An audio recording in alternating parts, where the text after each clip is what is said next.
It's all about patriotism. Yeah, I agree. You need to care about your country. You need to love your country. You need to be willing to die for your country. That is what makes the likes of the United States and the other countries great.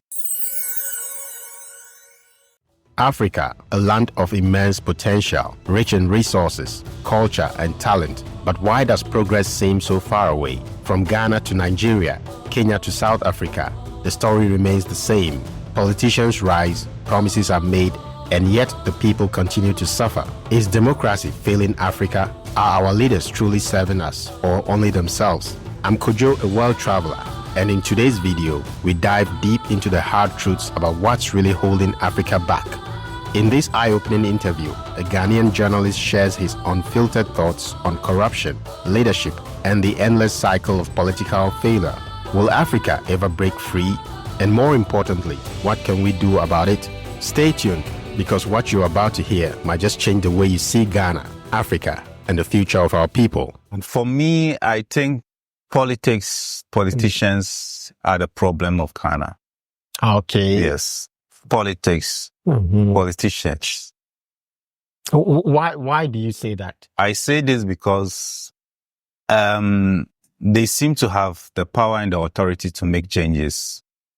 And you see, once they have the power and the authority to make changes or make this country a better place for all of us, instead of them actually making that change, they are taking advantage of that power to extort the people, extort the country for their personal gains. If you had the opportunity to, step out of Ghana, would you do that? I have live outside of Ghana. Yes. I have. If it's for a vacation, if it's to travel, go work and come back, fine. But to go and stay out, or to stay outside, travel outside and live there permanently or for a very long time. I don't really. I just got my passport not quite long because I've never really had that interest to travel outside Ghana. Because I have hope that gradually things will get better. And I also believe that you don't abandon what is yours because there's problems, right? You stay and do the best that you can and hoping that things would get better. So even when I was young, I've never, unlike my colleagues who always, and I have a lot of friends who have traveled outside the countries and family members. My cousin who I was very close with currently is in the UK. Everybody wants to go and he keeps calling me and how that place is nice. But I still don't see why I should go. I believe there are opportunities here and we can make it. Our only problem, like I said, is politics and politicians. If they're able to make things better, use their power to make positive change, we'll all be happy in this country. Okay. And do you think that is realistic, for this positive change to happen? I sometimes tell my friends that it's possible, but maybe 100 years. Not in our lifetime. Yes, after we are long gone. Oh, yes. But that is quite sad to hear. Honestly, if we cannot experience some positive change during our lifetime, it's really sad. Yeah, I don't see it coming soon. Why do you say so? Because you don't see the hope in the people who are taking up power. It's for Ghana. It's like, what do we call it? It's a circle. They just go around the same circle. So this political party comes, does its worst. The next one comes, does its worst. It's just two political parties just rotating. So, and we know them. We grew up seeing them exchanging powers and they are still the same people. And you don't see any until a very tough third force comes in and probably shows us that it can change things. But what do you think, can be done differently? For the politicians? No, for, the development of our society. Like what can be done differently? If you had the opportunity to run things, like what would you do differently? For me, I think we lost something as a country in Ghana. I like Kwame Nkrumah for one reason. Mm-hmm. Kwame Nkrumah, I wasn't there when he was around, but the history that we've read about him and the things he did, he was one person who was trying to instill patriotism in the people. Mm-hmm. And for me, that is very important. Okay. That is what makes the likes of the United States and the other countries great. It's all about patriotism. Yeah, I agree. You need to care about your country. You need to love your country. You need to be willing to die for your country. Mm-hmm. When I watch news and I watch TV and I see young men in America willing to go, military, willing to go and fight for the love and the way they talk about their country and the love they have for their country, willing to sacrifice. People are willing to even die for their country. They talk about, okay, so we want to ensure that our people enjoy. You just find that kind of patriotism in them. Which is absent here. Is absent here. Yeah. You understand? So if as people, if we begin to have that love for our country, willing to sacrifice, willing to make this country better, and this same thing transcends into our politicians, trust me, it will be very easy to change the country. Because that's the first, for me, that's the first thing. Yeah, we need to be very patriotic. Yes, patriotic. Yeah. That is it. Once you are patriotic, you love your country, you know that this is my country and I'm willing to do anything to make it the best place to be. And when you go to China, it's the same thing. It's all about patriotic. They care about their country and they are willing to do anything to make the country great. You go to the US, you go to the UK, you go to any part of the world that is developing and you find them having all the nice things that attracts you. It's because their people are willing and are ready to sacrifice to make the place a better place. And like I said, that's why I love the likes of Kwame Nkrumah. He started that movement. He himself had to die because of that. Yes, because he's a president, if I'm not mistaken, the only president from Ghana who died without owning a single house. Yeah, that is true. Because he cared about the country. Every money he had, he invested in the country. That's why you'd have factories till date still operating. Because of him. You find the likes of Akosombo. For us in Tamale, we are enjoying electricity because of Akosombo. And this was done so many decades by Nkrumah. I saw a documentary on how Akosombo came to being. And if you watch the documentary and saw the struggle, the sacrifices, the up and down he had to go to ensure that Akosombo was there, you'll be amazed. Until today, we're enjoying it here in the North. Yeah, that is so true. Yes. That is so true. When I was growing up in Tamale, there was no lights. Oh. Yes. We grew up, I remember we're using lantern and kerosene. Yes, when we were kids. I used to go and buy it for my grandmother and my grandfather, You will go every evening, somewhere around 5. You take your bottle, you go around and buy it, come and put the lantern and light up the place and put it in the rooms, until Rawlings came and extended the lines to the northern region. Wow. And since then, we've been enjoying electricity. Okay. So it's all about, for me, it's all about patriotism. If we can get a government who would try to, put the country first. Yes. Bring about that spirit. And it starts with the politicians. Once we see it in them, and that's why I always say that it's because politicians have lost their sense of patriotism. That's why Ghanaians are also losing that. Because when you are, I'm a citizen, right? And you are politician, you are holding the power, you control all the resources, everything. And I see you selling it out, putting the money in your pocket. Yeah. You get it? Yeah. Obviously, I would also want, even the big men are also doing. So I'm in a small office. I also want to sell something and put it in my pocket. Yeah. But I want to ask you something about that patriotism thing.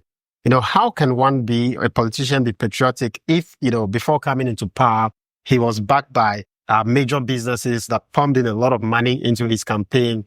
So he comes to power and these businessmen or these, businesswomen, men, need their money back, with profits. How does one, a politician remain patriotic in that, instance? And that is what democracy does. It encourages, it turns politics into a business. So I invest in you. I'm expecting that when you come to power, you give me back my money with some interest, significant interest. How do we reconcile that? Yeah, that has always been the challenge. I mean, politics has always been, like you said, a business. Democracy, in particular, is more like a business. For now, it will be very difficult because if you look at the amount of money our politicians spend during their campaign and all that, you sometimes imagine or wonder where they get those monies from. So obviously from the businessmen, right?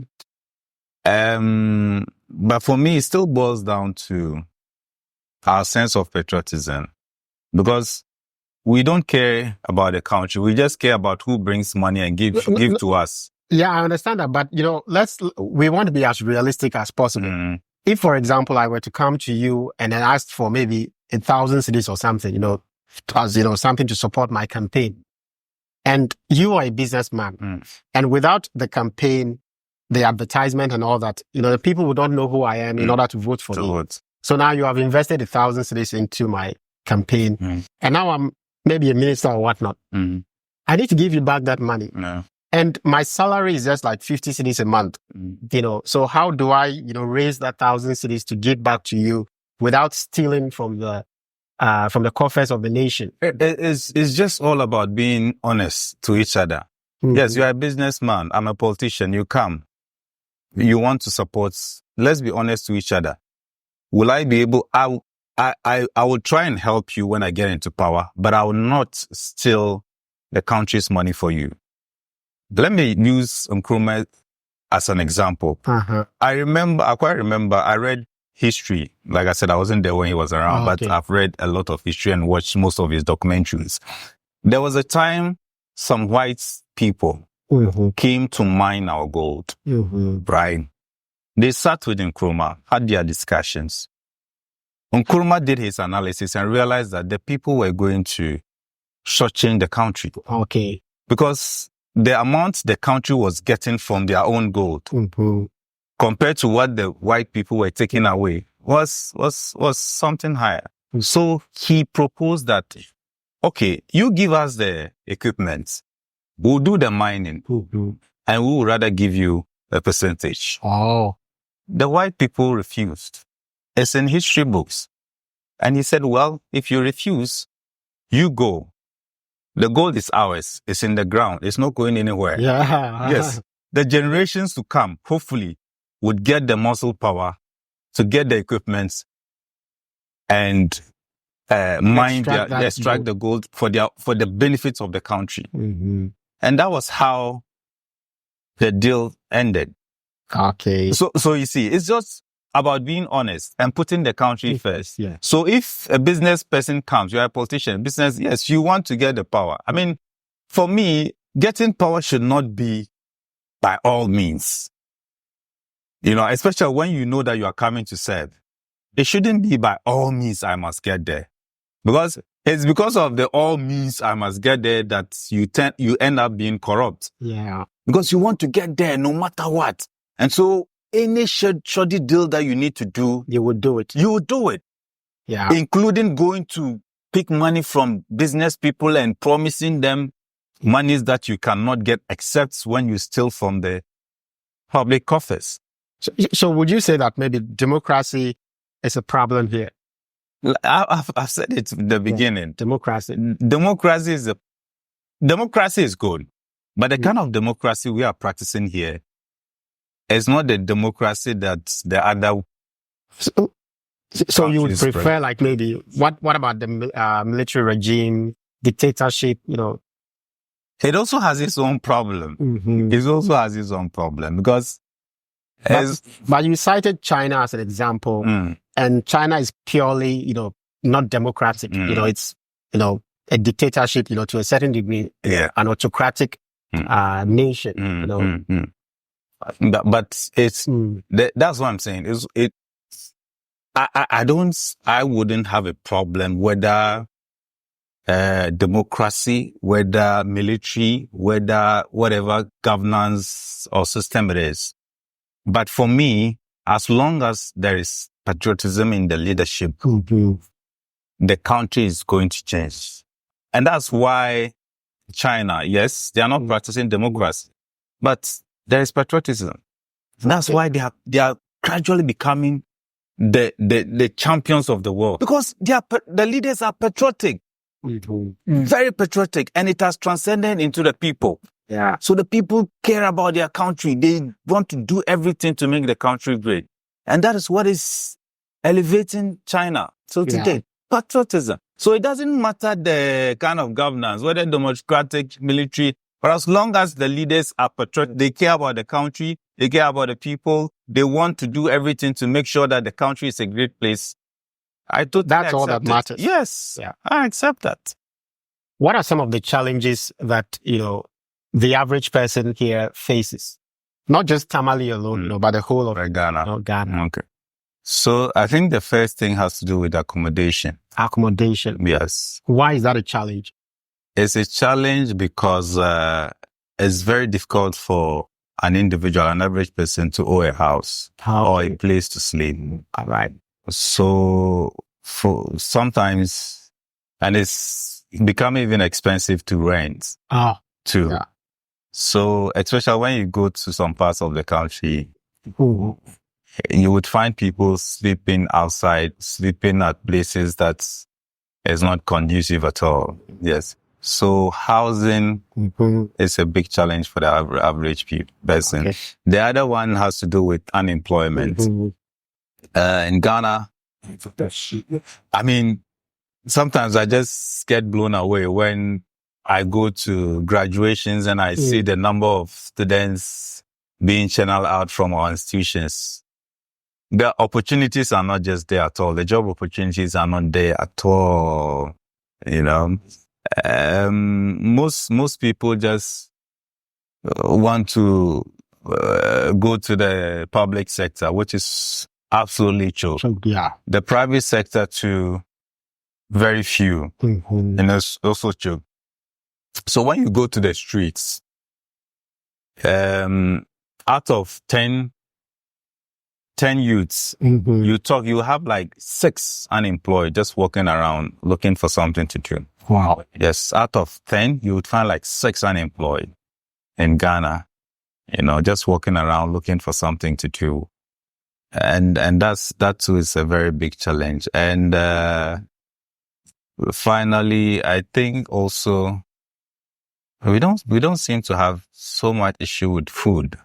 Yes, we don't seem to have so much issue with food because, like I said, Ghana is also a loving place. Sometimes you just can go somewhere and somebody will dash you food, give food. I mean, I've seen people just prepare food and go out and share it around and all that. Yes. So I think that's just the most important: accommodation and employment. Are you happy living, in Ghana?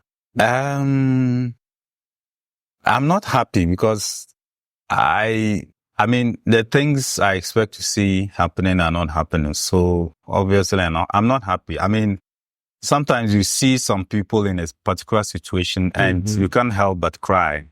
Yeah. You understand? Even if you are okay, you are okay. But you see other people in a situation and it saddens you the whole day, or possibly the whole week, the whole month. Yeah. Yes. When you go to our hospitals and you see the things people go through, when you walk the streets and you see, I mean, the other day I saw a documentary on TV and I saw a woman and it's like 2 or 3 months baby sleeping outside. Wow.